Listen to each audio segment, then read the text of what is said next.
GABF 2017, Denver, Colorado. I am here with Chad Frost, co-founder, head brewer at Mantra Artisan Ales out of Franklin, Tennessee.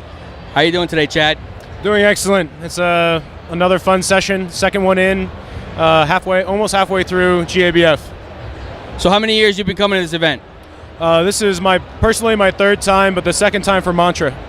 So what kind of preparations do you have to undergo to get ready for an event like this? Well, if you look around, you can see a lot of breweries put a lot of time into making their booths stand out. You want to catch the eye of the passers-by. You want to be descriptive of the beers you have. So, a little bit of prep time into your graphics, making sure your beer's on point. When you decide to enter beers into this contest, choosing which beers, either your favorites or your best from your profile, or ones that you feel have a better chance of getting some accolades, are wise choices as well. So what beers did you bring with you today? Today we have 4 selections. We brought our flagship beer, the Saffron IPA. We have a beer that we love making every year. It's our Amour Rouge, a Flanders-style sour red that's aged on black currants and cherries in oak barrels. It's called Cassis. We have a Brett fermented American sour ale aged on muscadine grapes and dry hops. That's called Tachenda Sauvin. And I've been talking this spiel pretty much for nonstop for the last 2 days. So, and then finally we brought our Guru Gish, which is flavored after a Nashville famous candy bar. That sounds delicious. We're insurance guys, it's tough to be us. You know how it is with the insurance. But what kind of things, property, liability exposures, in and around your brewery and your tap room, kind of keep you up at night? What worries you the most? It's important to be very communicative with your team on the safety hazards that are around the brewery. We work with intense chemicals, high heat, lots of pressure. The one wrong move in the brewery can lead to injury, either to yourself or to somebody else.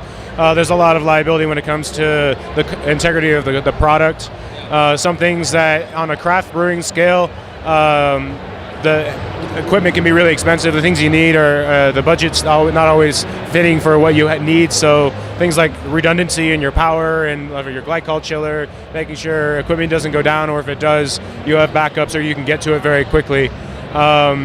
It's honestly a team effort, making sure everybody's making sure that they're safe in their surroundings and watching out for other people as well.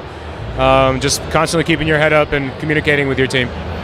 Those are all very legitimate exposures, and sounds like you're running a well-run brewery. Every day. Yeah, absolutely. So one beer, rest of your life, from Mantra, which one is it? So in our very first year in operation, we made over 70 different beers. Really? And so some of those are ones that were just made on a whim, and some of them ended up being amazing, and some of them less amazing. But we've loved every project we've done. Like I said, our Saffron IPA is really iconic for what we do because we're very culinarily driven. But I think for me personally, I'm a big fan of the salted sour beer. We make a Goza in the summertime, and so I could probably just hold on to that for the rest of my life. Chad, thank you so much for your time today. I know you have a very busy schedule. Chad Frost, Mantra Artisan Ales. Check them out, Franklin, Tennessee. Paul Martinez Brewery Pack, for the love of the beer. Cheers. Cheers.